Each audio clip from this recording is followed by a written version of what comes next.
Halo kawan, kali ini saya akan menceritakan film yang mengisahkan tentang seorang inspektur polisi bernama Chang yang telah melakukan tindakan ceroboh dalam misinya untuk melawan sebuah skema kejahatan penyeludupan emas yang berkedok sebagai nelayan. Namun dia gagal. Dia dituduh membunuh. Lalu ia pun terpaksa harus menjalani hukuman. Film yang berjudul Bring 2017 mulai dirilis pada November 2017 dengan pemain Gordon Lam, Janice Man, Zheng Jin, Shawn Yu, dan banyak aktor pendukung lainnya. Dan film ini disutradarai oleh Jonathan Lee. Bagaimana cerita singkat film ini? Sebelum melanjutkan menonton, silakan klik subscribe agar nontonnya lebih asik. Chang tertuduh melakukan pembunuhan. Dia harus menjalani hukuman dan harus menanggung ekonomi keluarga dari yang dibunuhnya. Namun setelah 6 bulan berlalu, ia tidak terbukti bersalah karena pengadilan tidak mempunyai cukup bukti dalam kasusnya. Gadis berusia 18 tahun ini bernama En. Dia adalah anak dari bos yang diduga mati dibunuh oleh Chang. Maka, Chang terpaksa harus menanggung biaya hidupnya. Padahal, ayahnya jatuh sendiri karena menolak untuk melakukan penangkapan. Lalu wanita ini meminta Chang untuk menjadi walinya. Namun Chang merasa keberatan karena ia memang tidak membunuh ayahnya. Tak lama kemudian, telepon pun datang dari temannya, Ade. Dia memberitahukan bahwa malam ini para penyeludup emas akan tiba di desa Mawan. Ini adalah Chang Yu. Dia adalah seorang kepala inspektur operasi. Seorang anggotanya yaitu Ade yang hobinya main judi jackpot memberikan surat resign kepadanya dengan alasan karena ingin berangkat ke Eropa. Tak lama kemudian, Chang masuk dan mengajak Ade untuk keluar. Mereka akan melakukan sesuatu yang berkaitan dengan penyeludupan emas. Kepala inspektur tidak senang dengan cara Chang yang tidak sopan masuk ke ruangannya, lalu mengajak Ade tanpa ada kata permisi kepada inspektur.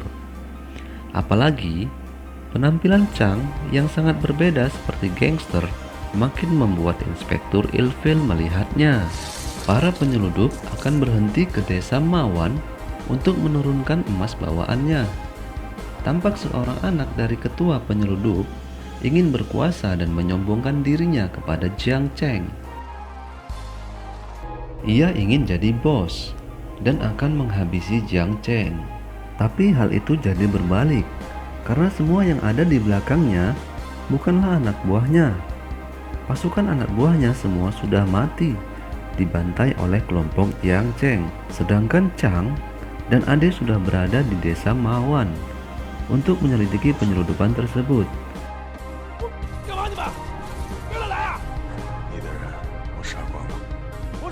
Tapi mereka menemukan banyak mayat berserakan di sana. Jiang Cheng tampak terus menyiksa anak ingusan yang sok mau menguasai bisnis penyeludupan tersebut.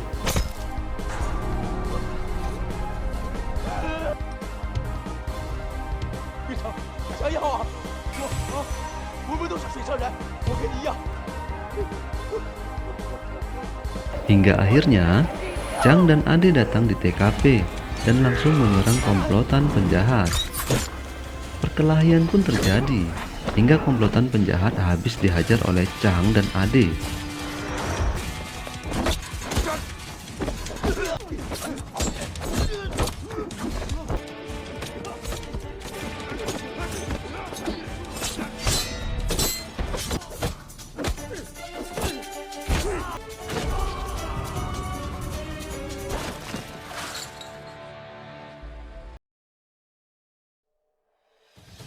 Namun Jiang Cheng pergi meninggalkan TKP dan pergi bersenang-senang sambil bercocok tanam kacang hijau yang harganya cuma ceban. Saat ini, Chang belum tahu dalang dibalik penyeludupan emas tersebut. Di pagi harinya, Chang dan Ade melakukan pengejaran terhadap kawanan penyeludup. Dia pun habis-habisan menyiksa orang itu agar mendapatkan informasi tentang penyeludupan itu.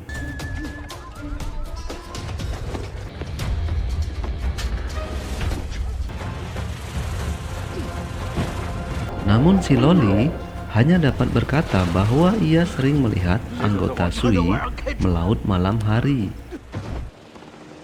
Jiang Cheng melakukan penyerangan terhadap Aseng dan ayahnya. Dia bahkan akan membunuh karena dia merasa dipermainkan oleh mereka berdua. Hingga Jiang Cheng terus menyiksa Sui Xing untuk mendapatkan alat sensor. Berbagai cara untuk mendapatkan bisnis itu.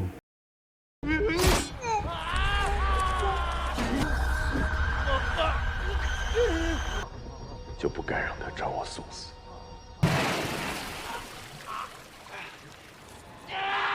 我只想和鬼哥谈生意。 Jiang Cheng kedatangan Chang. Namun dia pergi sebelum Chan sampai dan meninggalkan Sui Xing di sana. Chang pun menangkap Sui Xing dan membawanya ke rumah sakit. Chang tetap pada misinya. Dia ingin menyelidiki tentang penyeludupan emas tersebut dan terus menginterogasi Sui agar dia terus terang bahwa siapa dalang di balik penyeludupan emas ini.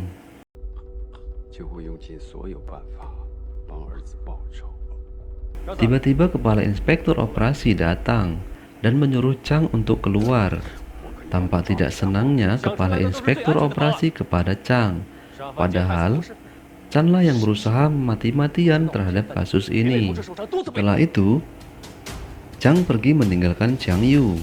Chang mendatangi apartemen milik Ade. Dia hendak mengajak Ade untuk minum-minum. Namun Ade menolaknya karena ia beralasan bahwa besok dia akan berangkat ke Eropa.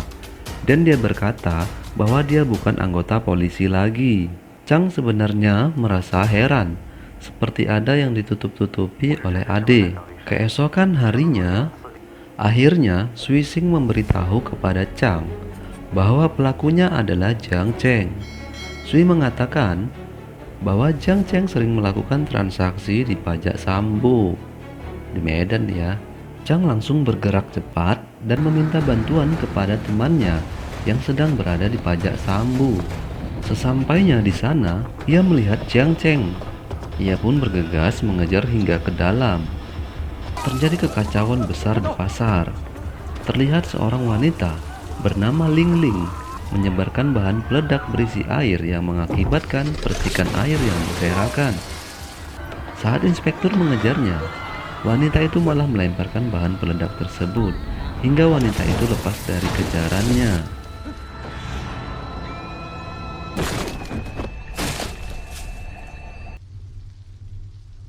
Ade tersandra oleh Jiang Cheng. Dia melepon Chang meminta agar membawakan Sui Xing kepadanya. Jiang Cheng terus memburu Sui Xing untuk mendapatkan alat sensor yang dia inginkan.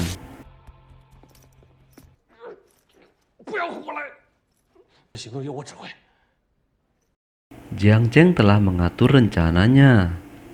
Chang diminta untuk membawakan Sui Xing untuk menemuinya agar dia pun bisa menyelamatkan Ade. Mereka diminta untuk mengendarai mobil yang sudah dipasang alat intai oleh Jiang Cheng, sehingga mereka tidak bisa leluasa bertindak. Jiang Cheng juga sudah menyiapkan alamatnya untuk mengantarkan Sui Xing kepadanya dalam waktu 15 menit. Kalau tidak, maka temannya, Ade, akan dipotong tangannya. Sontak saja, Chang bergegas untuk menyelamatkan temannya. Kepala inspektur mengikuti Chang. Namun banyak hambatan, sehingga mereka nyaris kehilangan jejak. Hingga Chang sampai di lokasi, Jiang Cheng pun sudah berada di sana. Jiang Cheng tak menyangka kalau Chang berbuat nekat, hingga ia menabrakkan mobilnya. Bukan Chang namanya kalau aksinya tidak nekat. Chang sangat marah karena Jiang Cheng telah menyandra Ade hingga menyakitinya. Chang terus menghajar Cheng dan menanyakan keberadaan Ade. Cheng mengatakan bahwa Ade diletakkan di satu mobil berwarna perak. Chang pun harus menemukan Ade sebelum 5 menit karena Cheng mengatakan bahwa ia sudah memasangkan alat peledak di mobil tersebut. Ketika Cheng disibukkan dengan mencari mobil warna perak, Tiba-tiba seseorang bertopeng datang, membuka borgol Suising, dan ingin membawanya. Namun Chang terlalu gesit. Dia langsung menggagalkan aksi orang tersebut dan menghajarnya. Hingga Chang pun lupa waktunya tinggal beberapa menit lagi untuk menyelamatkan Ade. Jiang Cheng terlalu licik. Cheng telah kena tipuan olehnya. Jiang Cheng telah kabur setelah menabrak Chang dan yang lainnya hingga Suising tewas terjepit.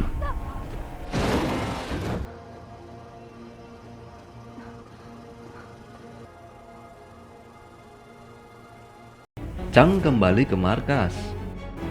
Dia mencari informasi dari inspektur tentang keberadaan Jiang Cheng. Namun saat ini, Jiang Cheng sudah berada di luar hukum mereka. Inspektur juga memberitahu bahwa Ade terlibat hutang 10 juta dolar dari rentenir. Chang jadi marah kepada Ade, dan Chang yakin kalau sebenarnya Ade masih hidup. Dan Chang ditipu oleh Jiang Cheng. Lalu, ia pergi ke apartemen Ade. Terlihat di sana, dinding Ade banyak sekali tulisan kode Morse yang bertuliskan, "Lunasi hutang-hutangmu." Chang berpikir, pantas saja waktu malam itu, dia tidak boleh masuk ke apartemen Ade. Sebelum Chang melakukan pengejaran terhadap Jiang Cheng, ia menemui En untuk memberikan ATM-nya untuk menafkahi kebutuhan hidupnya. Karena Chang takut terjadi apa-apa dengannya dan tidak bisa lagi menafkahi gadis itu. Gadis itu mengatakan kepada Chang bahwa ia sedang hamil dan dia meminta biaya hidup yang lebih untuk kebutuhan kandungannya.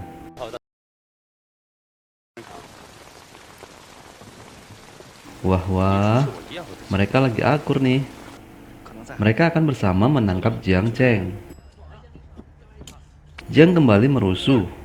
Kali ini dia merusuh di kapal milik Bos Kui.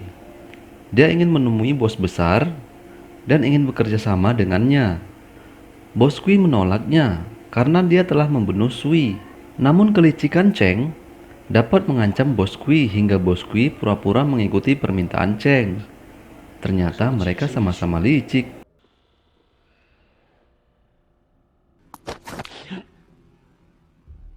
Bos Kui kembali mengancam Cheng. Namun sayangnya, Cheng kabur akibat mati lampu. Cheng pergi menuju perahunya.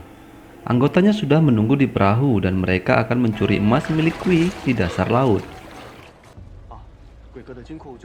Mereka pun kini melakukan penyelaman. Terdapat banyak sekali emas batangan di sana. Namun tak semudah itu untuk mendapatkannya. Mereka harus berkelahi dulu dengan anggota Bos Kui.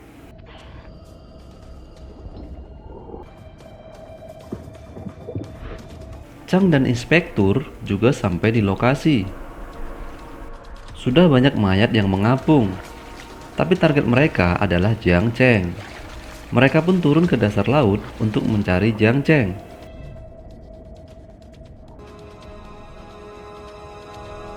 Jiang Cheng tidak menduga akan kedatangan Chang. Perkelahian pun terjadi di dalam laut, hingga akhirnya Jiang Cheng dilumpuhkan oleh Chang.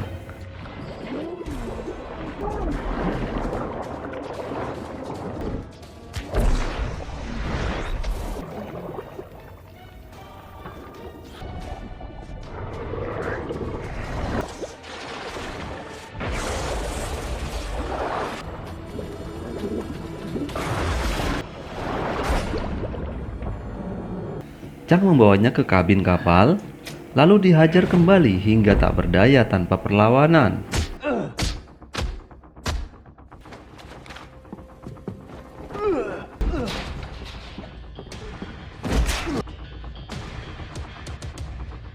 Chang terus menanyakan keberadaan Ade, namun Jiang Cheng tidak mau memberitahunya hingga Chang sampai bermohon kepada Jiang Cheng.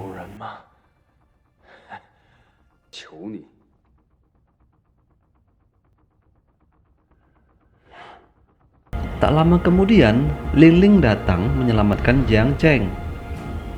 Ling Ling melemparkan bom andalannya dan membawa Jiang Cheng pergi dari kabin kapal. Mereka pun lompat ke laut.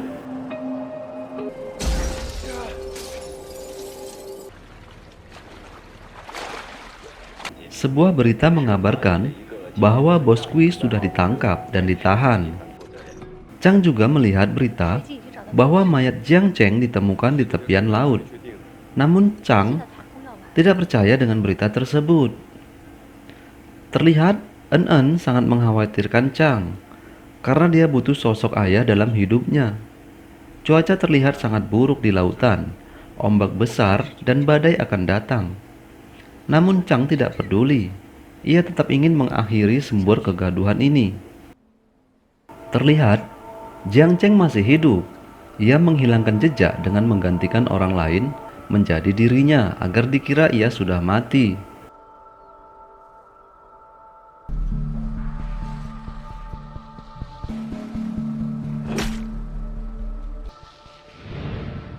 Saat badai besar datang, Chang masih berada di dalam kapalnya untuk menuju ke kapal yang dinaiki Jiang Cheng, yaitu kapal milik bos Kui. Dia tercampak dari kapalnya. Dia harus berenang menuju kapal milik Kui. Tampak Jiang Cheng yang tengah mengumpulkan tumpukan emas untuk membawanya naik ke kapal. Dan tak lama kemudian, Chang pun sampai ke kapal itu. Dia menjumpai Ade berada di sana. Ade benar-benar sudah berkhianat demi uang. Jiang Cheng pun muncul, dan pertarungan pun kembali terjadi. Ade dan Jiang Cheng menyerang Chang. Chang membuang emas-emas tersebut ke dalam laut. Sebab sumber semua masalah ini adalah karena emas-emas tersebut. Chang dan Ade bertarung. Ade sudah terprovokasi oleh Jiang Cheng dan emas.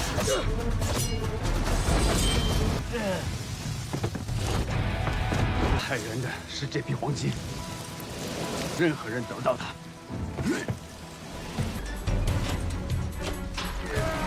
Namun Jiang Cheng kabur melompat ke laut untuk mengambil emas-emas yang dibuang oleh Chang. Hingga akhirnya Chang tertusuk oleh Ade. Namun masih beruntung, pisau itu tidak menembus badannya. Badai pun terus menghantam kapal mereka. Ade tewas terkena emas yang mengenai wajahnya.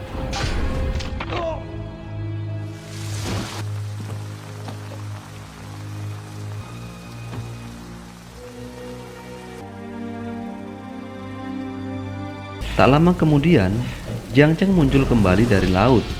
Dia membawa kantongan emas dari dasar laut. Namun Chang hendak menggagalkannya kembali. Emas-emas itu berserakan di dasar laut.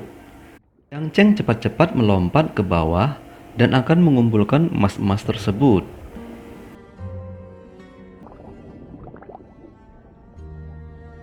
Namun, Chang terus menghambatnya hingga Jiang Cheng kehabisan nafas di dalam air dan ia pun tewas.